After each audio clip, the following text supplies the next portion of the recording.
महानगरपालिकेच्या वतीने 369 आशा स्वयंसेविकाचे माता व बाल संगोपन तसेच लसीकरण प्रशिक्षण समारोप संपन्न।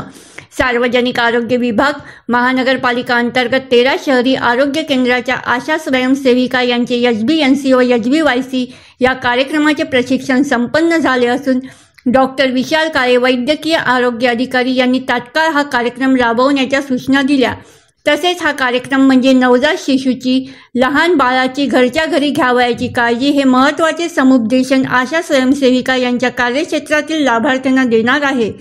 समारोप कार्यक्रमाचे अध्यक्ष डॉक्टर विशाल काळे वैद्यकीय आरोग्य अधिकारी यांनी आशा यांना मार्गदर्शन केले।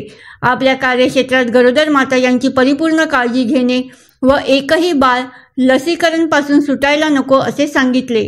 डॉक्टर रुपेश खडसे साथ रोग नियंत्रण अधिकारी यांनी सांगितले की गरोदर माता यांनी वेळोवेळी मार्गदर्शन करून आरोग्यविषयक माहिती देण्यात येईल व आशा स्वयंसेविका यांना प्रशिक्षित करणारे प्रशिक्षक डॉक्टर स्वाती कोबे माता व बाल संगोपन अधिकारी, डॉक्टर पौर्णिमा उघडे वैद्यकीय अधिकारी, डॉक्टर मानसी मुरके काबरा वैद्यकीय अधिकारी, डॉक्टर अलमा जौफसा खान वैद्यकीय अधिकारी, विलास नकोशे PHM, रूपम खांडेझोड अकाउंटंट, वैशाली सुरोशे आरोग्य सेविका, निकिता बरवाई गटप्रवर्तिका उपस्थित होते।